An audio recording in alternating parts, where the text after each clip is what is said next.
Hello and welcome. Forgive us, folks, but Eleanor is having some sort of conniption. She likes to begin every show with a conniption. Why is the mic not plugged in? Can you plug it in, please? Wow. It's This a comedy of errors over here. We're folks. killing it already. All right. No, you have to. I'm working on it. Hello, everybody. Hopefully that sounds better. Welcome to Common Censored. This is the show I do every week with the amazing and sometimes laughing so hard she can't speak, Eleanor Goldfield. Hello. Thanks for joining us. Please say hi in the chat. Please click the thumbity thumbs and the stuffs. Very close to 50,000 on Rumble. So if you're at rumble.com/LeeCamp, I hope you'll click thumbs up there.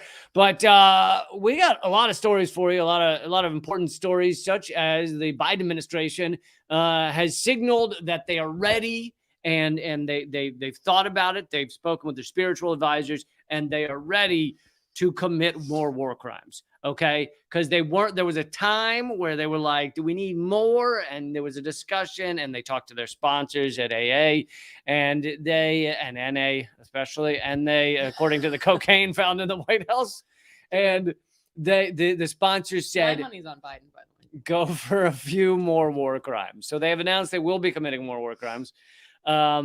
But yes, my money is also on Biden. But here's the thing. I don't actually think he has the dexterity now in the fingers to actually snort coke. So I think they hold him down and probably jam do it for him. Jam it up his nose. Or maybe a booty bump. So wait, somebody does it off of his or he does it off of somebody else's? No, I think they shoot it up him with some sort of cocaine gun.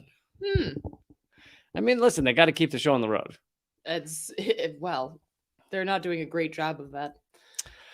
But so we're going to get to that story. We're also going to get to more about the U.S. prison industrial complex and awful things that you didn't even know, Dave, which is impressive because you know so much about how horrible it is, but it's actually getting worse.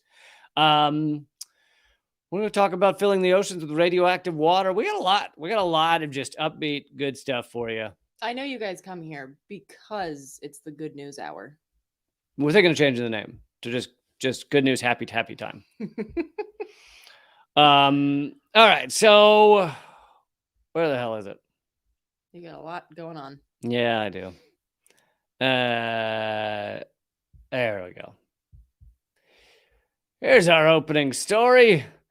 The Biden administration has signaled they are likely going to give Ukraine a type of weapon that is banned in most countries, including most of our allied nations, meaning they ban even manufacturing it. And that is cluster bombs. Well, we actually don't allow it. In the United States, the Congress passed a law about this. And I'm going to go over exactly what that law states, but the US is not even supposed to use it or send it or really do anything with cluster munitions. And a lot of this has to do, sorry, did I step in? I stepped on your toes, jumped in. Oh, you have stepped in it this time. No, go for it. Okay. So cluster munitions are cluster bombs, so called because they come in clusters. But just try and keep your face in the screen. Well, it's because you always put there's nothing I can do about that. Okay, well then don't get mad when I kind of do this weird little one eye. Yeah, like it's a very artistic, I feel, interpretation of my face. You know, we're killing it on the podcast right now. Those listening to just the audio, really loving it. So basically, cluster munitions. Again, so now we're a literal clusterfuck. Oh, I like that. That actually makes me happy. Okay, awesome. I actually support this now. So basically the idea, it's kind of like buckshot, you know, like if any of you have shot a rifle or familiar with that, the idea being that it just fucking goes everywhere. And so you aim in the general direction of something and then it goes and it sprays over an area. But bombs. But bombs. It sprays, but bombs. But bombs. And so basically the spray releases dozens or hundreds of smaller submunitions across a wide area. Now, there's something called a dud rate. And what that means... Biden administration dud rate is through the roof. Through the roof. Which means that basically the munitions include a certain number of submunitions that would remain unexploded. So in other words, so they sit on the ground waiting to kill someone. And what happens is that this very often ends up being kids, because these things are they're shiny. They look like little shiny balls, and kids picking them up thinking they're toys, and then they get their limbs blown off at the very least, and very often they die. So these cluster munitions, this is one of the reasons that they are banned, is because they wreak such havoc after the fact. So decades and decades after a war, they cause irreparable harm to communities. And actually, Caitlin Johnstone shared today a tweet where she... I had it, I thought. I can read a bit from this article real quick while you pull that up. Yes. For more than 6 months, President Biden and his aides have been wrestling with one of the most vexing questions in the war in Ukraine: whether to risk letting Ukrainian forces run out of artillery rounds that they desperately need to fight Russia, or agree to ship them cluster munitions, widely banned weapons known to cause grievous injury to civilians, especially children.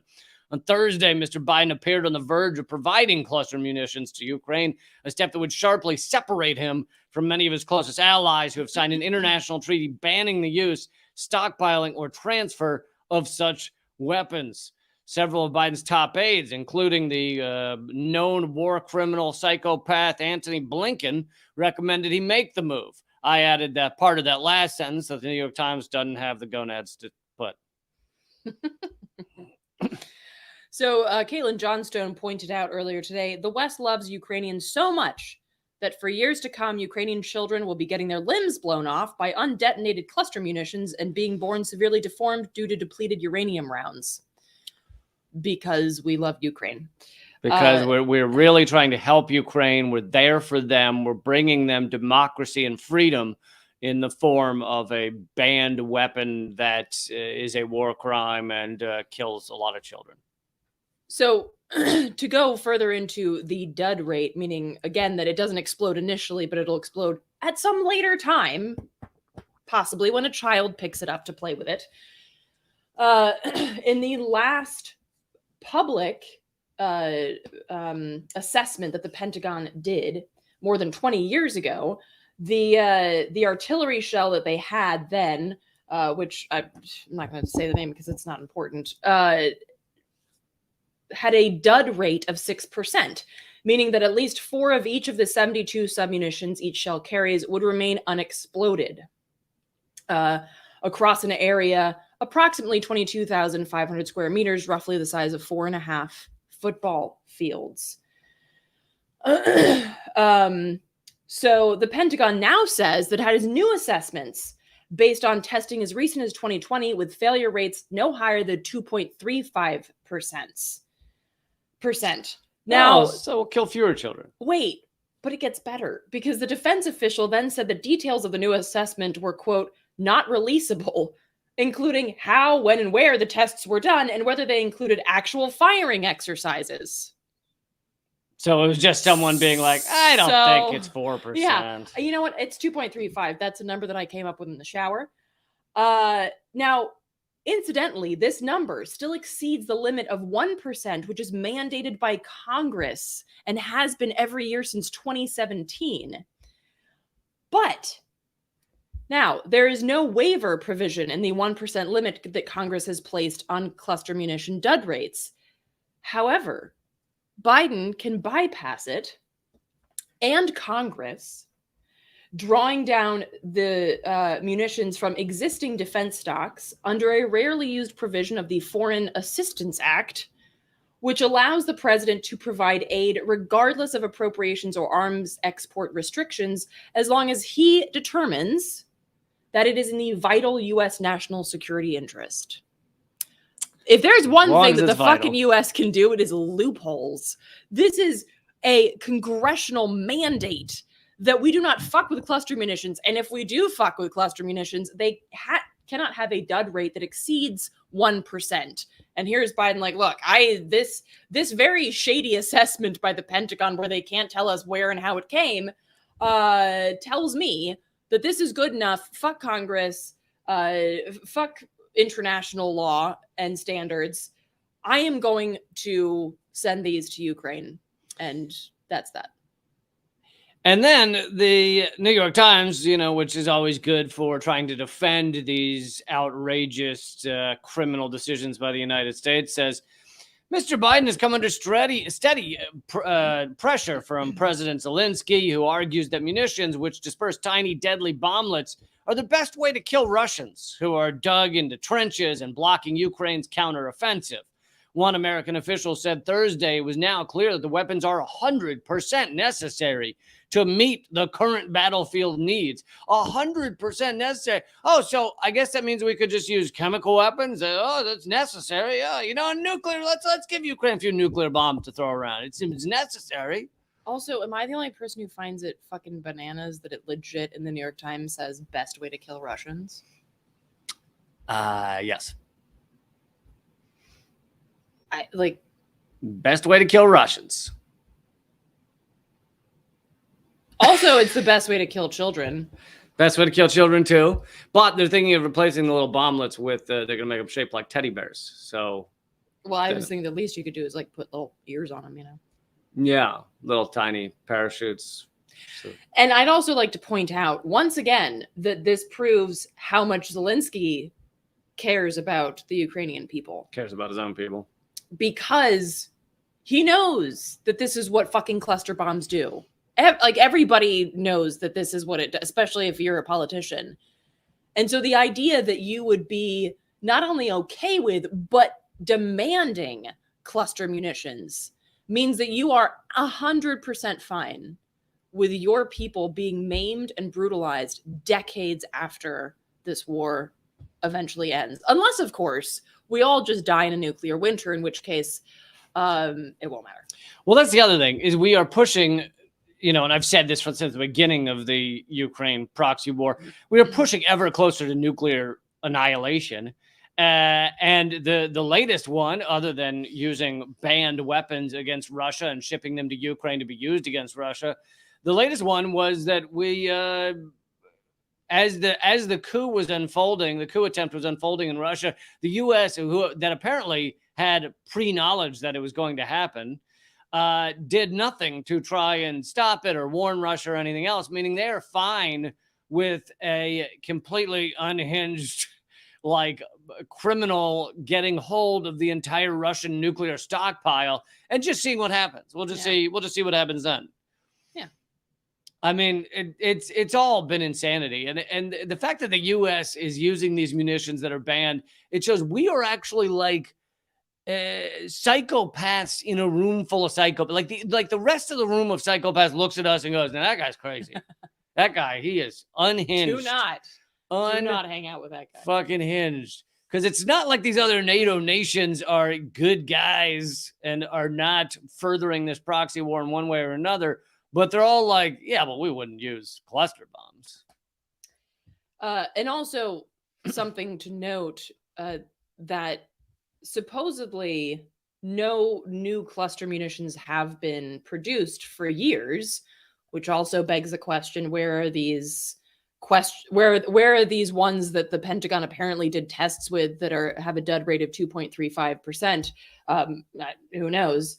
But just like with a lot of defunct weapons and indeed tanks that are just rotting in the desert, the deserts of the West, there are as many as 4.7 million cluster shells, rockets, missiles, and bombs containing more than 500 million submunitions or bomblets that remain in military inventories. And this was according to estimates by Human Rights Watch, drawn from Defense Department reports. And Even as recently as last year in 2022, a Congressional Research Service report to lawmakers noted, quote, significant discrepancies among failure rate estimates, end quote, of cluster weapons in the U.S. arsenal. If there's one thing the Pentagon does reliably, it's discrepancies. They are so good at having discrepancies. I mean, in their last audit, they said they couldn't account for half their assets. So if you don't know, if you can't tell your elbow from your asset, then they, of course, they don't know the dud rate. They don't know how many they have. They don't know any of that shit. Well, and of course, none of this can be confirmed or denied unless they release any kind of testing results. And some so-called mine clearance specialists have reported rates of failure 10 to 30%, which would mean that there could be cluster munitions that have a failure rate of 30%, meaning that 30% of those little fucking bomblets, which is a really horrifying name, it sounds adorable, would go undetonated until somebody comes upon them on a nice little wander through the field one day, 10 years from now. And you also make large areas of the country unusable, like you're saying, for years. Because unless you're going to spend the millions to essentially mine, yes, these aren't mines, but they end up being mines, essentially demine the area, that basically everyone just ropes it off and says, oh yeah, don't go anywhere west of town or you might die. So, and we've done this, lose a limb. We've done this to other areas of the world, Cambodia and everything. And so it's all horrific. And just so people are clear that this, 1% dud rate or whatever wasn't something that some radical leftist came up with. It was actually in 2008, then Defense Secretary Robert Gates issued a directive banning production, use, or transfer of cluster munitions with a failure rate of more than 1%, and imposed a 10-year deadline for destroying existing weapons that exceeded that limit. But that didn't happen, obviously. Robert Gates, who was defense secretary for both Republican and Democratic presidents, nowadays looks like a freewheeling hippie. Like, I mean, honestly, because he also tried to root out the discrepancies in the finances in the Pentagon, and he gave a speech as he was leaving saying we were unable to stop the waste. We don't know where the money goes. We couldn't even find out how many people were in certain departments. Like, it's just a clusterfuck. Forgive the pun there. Earlier I meant it, but there, I forgive it. And it's like nowadays, you don't have anyone trying to stop the waste at the Pentagon, the loss of money, none of it. Minimizing cluster munitions, anything. And this is the kind of of shit that the Democrats often pull. Now it says that the Biden administration says that, but look, we are, quote, trying to send the ones with the lowest possible dud rate. Okay, we are trying to maim children, not too much, like just 1%. The U.S. has never done anything with the lowest possible dud rate. Okay, we're going to move on to the next story. But please, everyone, hit thumbs up while you're here. Share this. Leave a comment. I love seeing all the comments flood in. That's awesome. Thank you, folks, for doing that. Thanks for joining us. And thank you especially everyone at leecamp.net, which is my locals page. For those of you there, I'll try and address a few comments here at the end of this live stream hour. But let's move on to the story. I think we'll go to the prison industrial complex next. And this is very, very uplifting. Everything we do is uplifting.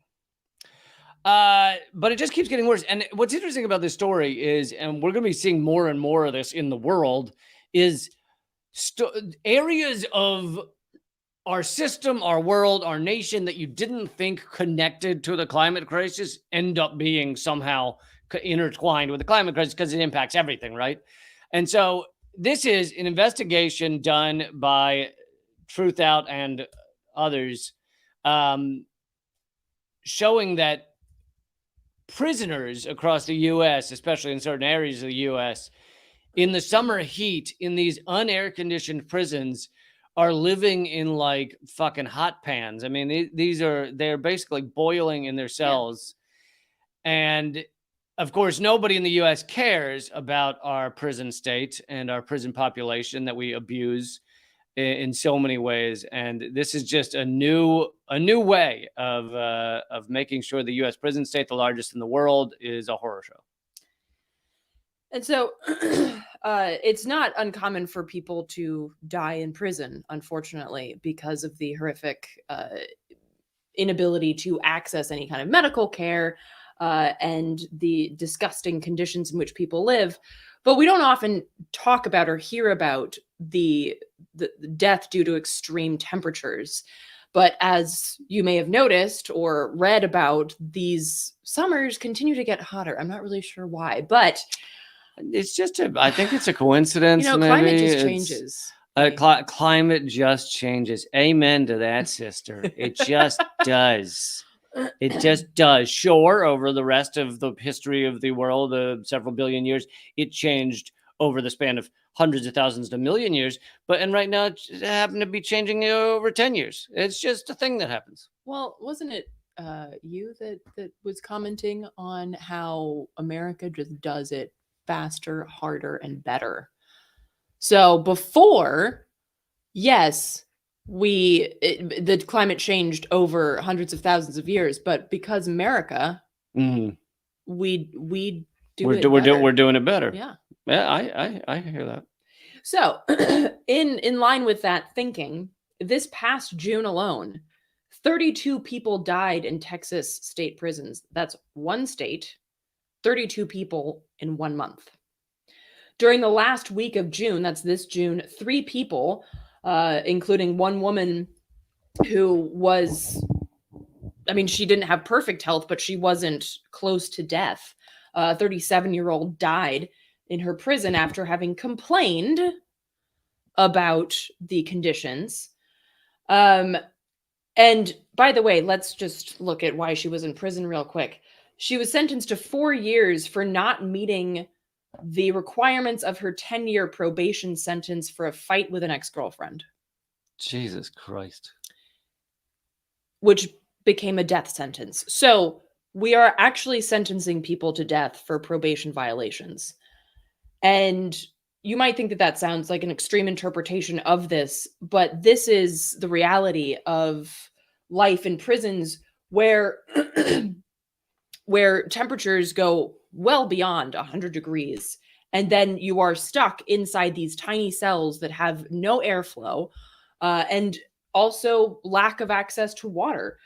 People have complained of lack of access to water. For instance, a 35-year-old, Tommy McCullough, died while mowing the grass at the Thomas Gorey unit in Huntsville. And his family told a news outlet that he had been complaining about excessive heat and insufficient access to water all week. And here's the thing is, like, they love to say that, like, well, we don't abuse them, we don't torture them, we just keep them in prison.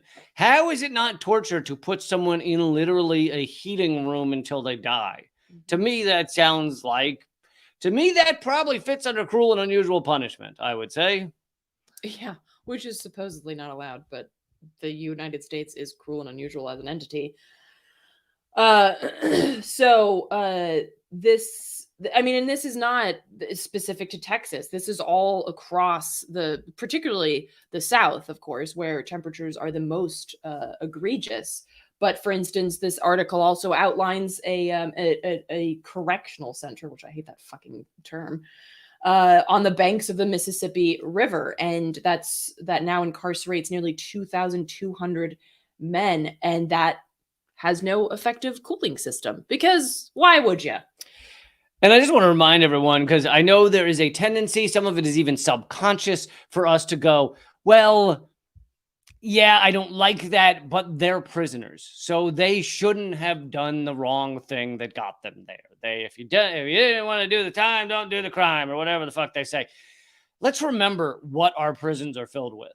First of all, you have the number of thousands of people that are fully innocent, meaning they literally never did the thing they've been accused of. Then you have the thousands that are in there for small drug crimes where the drug war should not even exist. It is a war against our own people. And a drug issue should be a health issue, not a crime issue. So you have those hundreds of thousands of people locked up in these heating cells. Then you have people that were just pushed into doing something like stealing something because of economic force, because of terrible life circumstances that pushed them to that. Then you have people who were just abused by police, and the police accused them of assaulting a police officer because they didn't want to be arrested for loitering or some crazy shit like that. The amount of people in our prisons that should not be in our prisons, in the largest prison state in the fucking world, is probably over 1 million, considering we have over 2 million in the prisons at any time. It's probably over 1 million that 100% should not even be anywhere near a prison, yet they're there and they're being tortured. So when you think to yourself and you have that unconscious, subconscious thought about, well, I don't care that much because they are criminals, just remember that most of these people are not criminals by any stretch of the definition. And then, of course, you have some that, they got in a fight and they beat a guy up and it sucks. But does that mean they should spend the next 20 years of their life in a prison? We are insane with these draconian laws. And then now we're also heating people to death. Well, and even if somebody did a violent crime, the question is, what kind of society do we want to build? Do we want to build the kind of society where people are tortured because they are violent or because they engage in criminal activity, even when it is harmful to another person? Or do we want to have the kind of society where we try to rehabilitate people? We try to get to the root cause of that violent behavior, and then we try to treat them and to get them to be better themselves so that they can be better in society. And then if and when that fails, then we should have some kind of alternative where it's like, okay, well, it's not safe to have you among the larger society, but what the fuck kind of human being are you if you're like, you know what, you did something that I find vile, therefore I will torture you? Like, do you remember when you were in school and you learned about like Hammurabi, eye for an eye type shit, and the teacher inevitably goes, and that's just not civilized or something to that effect? Well, guess what?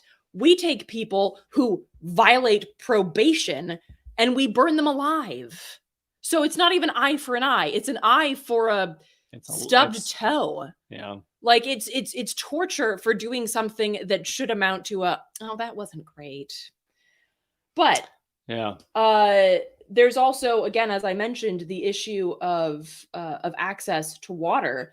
And there's, for instance, there's one place or several places actually, that in Illinois prisons, where Legionella, the bacteria that causes the severe lung infection Legionnaire's disease, was found in the water.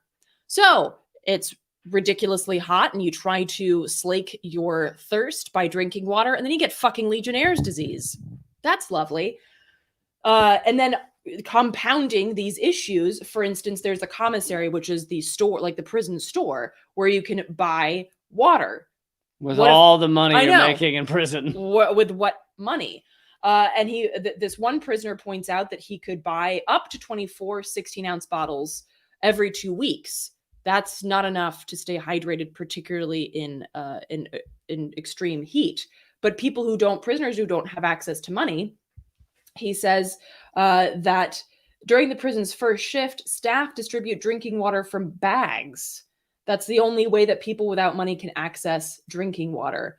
Now, I don't really know what bags these are, but that doesn't sound terribly sanitary. No, I wouldn't think these are pristine, wonderful bags that they're handing around.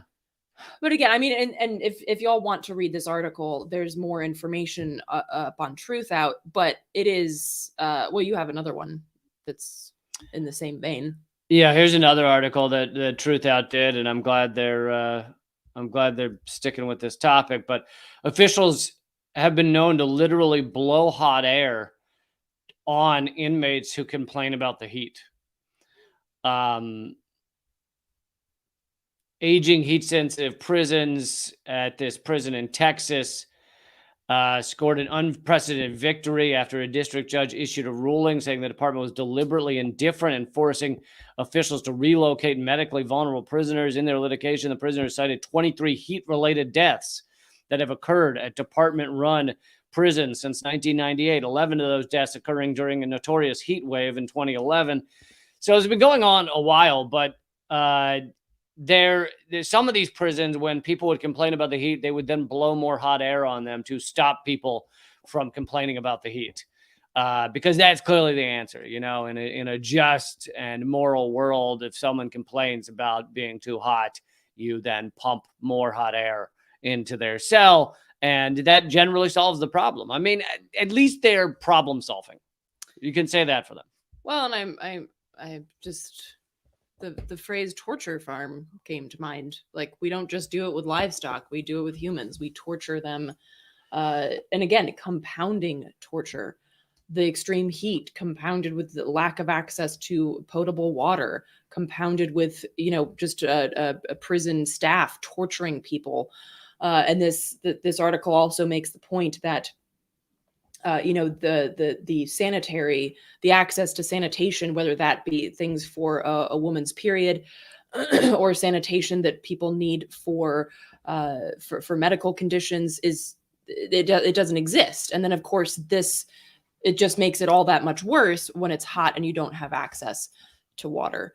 And this is, I mean, it shouldn't be that surprising in a nation that was founded on genocide and slavery, but I find it laughable in the sad sense, not the lighthearted sense, that people oftentimes point to, like Nazi Germany and other dictatorships and authoritarian governments for being so cruel to the population. I'm like, wait till you hear about the United States, because wow. And not like a long time ago, like today. Land of the free has the largest prison population in the world. How do you figure that? Shall I take a quick breather to remind people about something that is not quite so dark, but is a little upbeat? So most of you know that I am running a rock I found on the ground for president, because better than all the other candidates, except I like Cornel West. But other than that, better than the candidates in the two corporate parties. And so I'm running a little rock for president, and I don't know whether this will be his VP, but we have added some Team Orca merch to the merch page. We're trying to get a hold of the orcas. We've been doing a lot of whale calls to connect with them about running as the VP. It's unclear if they could run, however, or maybe they could be like press secretary or something. Yeah, because I think VPs also have to have been born in the U.S. and considering that the Rock is from these shores. Although I guess The Rock is probably pre-United States. That's true. Is it a citizen? Because it was here before us. I think it got naturalized. Right? It is natural. But yes, you check out the Yard Rocks campaign at yardrock2024.com.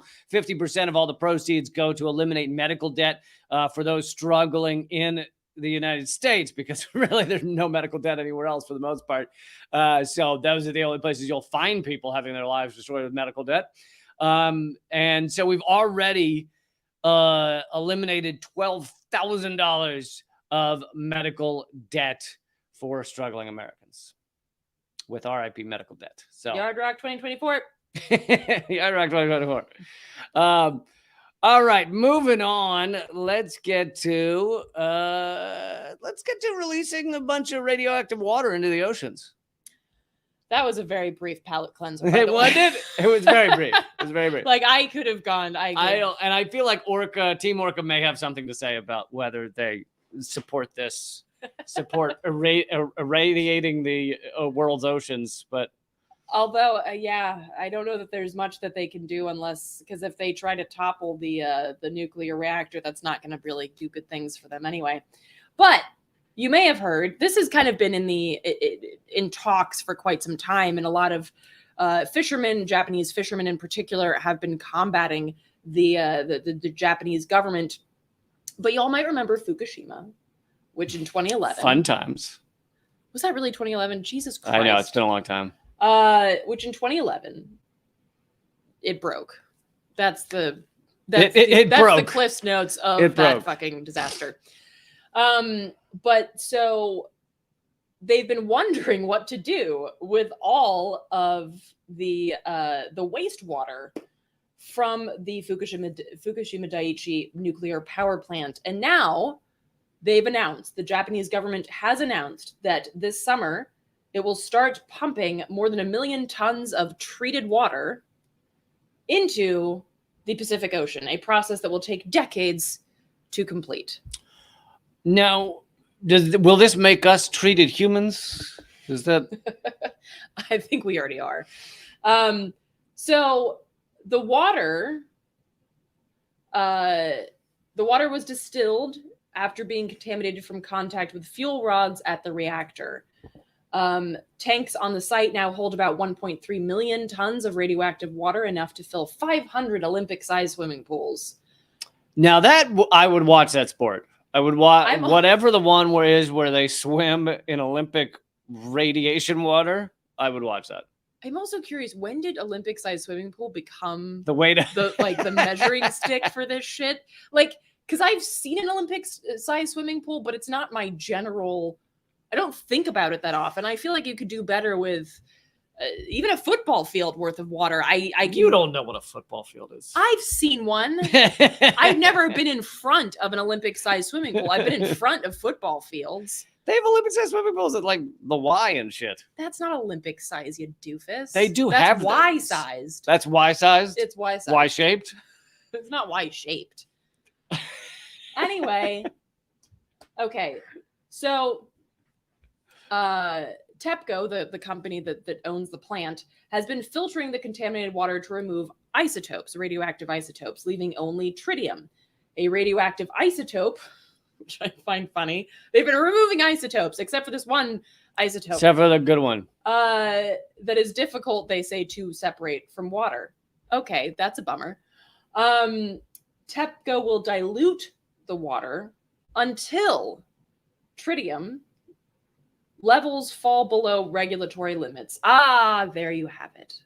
The regulatory limits. Not getting rid of it, just below the regulatory. No. And if y'all have ever read or done any research into the regulatory limits of anything, you find that it's pretty faulty. Like there's pretty faulty. There's a regulatory limit for lead, for instance, but there's no actual amount of lead that is safe to ingest. Right. So the regulatory limit should be 0, but it can't be because industry and corporatocracy. So instead, it's some arbitrary number that is not going to be safe. It's kind of like there's actually a regulatory level of allowable, this is true, rat shit in every hot dog you buy. Now, does that mean that you want to be reaching that level in every hot dog? And also, if you would eat a certain number of hot dog, now collectively, you have a whole bundle of rat shit in you. I'm sorry, are you serious? I mean, I am serious. There is a regulatory allowable level of rat shit in a hot dog. Why is I have so many questions. I have so many questions, but also why is specifically rat shit? Because what do you think's running around hot dog factories? Well, yeah, but what about the pig shit? No, it is. There's regulatory allowable other things as well, such as roach parts. So there are other things as well. It's not just rat shit. But. Okay. Well, the more you know. Okay. Was that the positive? Was that the palate cleanser? That was the palate. That was not a palate cleanser for anybody who eats hot dogs. Rat shit was the palate de-cleanser. Rat shit was the palate cleanser. So now if you look into tritium, it says it, like, for instance, it does not even leach radioactivity outside the vial that it's being held in. So like alpha beta particles, that whole rigmarole. In that sense, it is safe. However, if ingested, it has a lot of cancer-causing properties. Now, riddle me this, good folks. Do you ever eat anything that has been in the ocean, or do you ever swallow any water that has been or is ocean water? Never have. Problematic, perhaps. Now, The article, the Reuters article, also makes this point, which I think it was hoping that would make it sound less horrific, but had the opposite effect on me. Water containing tritium is routinely released from nuclear plants around the world. What? So I did a little digging, and if you want to bring up this Wikipedia, Highlight the map. Yep. yeah. Well, it's not the map; it's the list. History? No, just scroll. Yeah. So, for instance, now there have been regulations that have shifted across the years in terms of dumping radioactive waste into the oceans. And one of them notes that the difference between low-level radioactive waste, which is this tritium. I have to say one thing real quick. Yes. The rest of this live stream is going to be at rumble.com/Lee Camp. That's rumble.com/Lee Camp. It's free to watch over there. Join us over there. I'll even put the link in the chat here so you can join us over there. Sorry, you may continue. Thank you.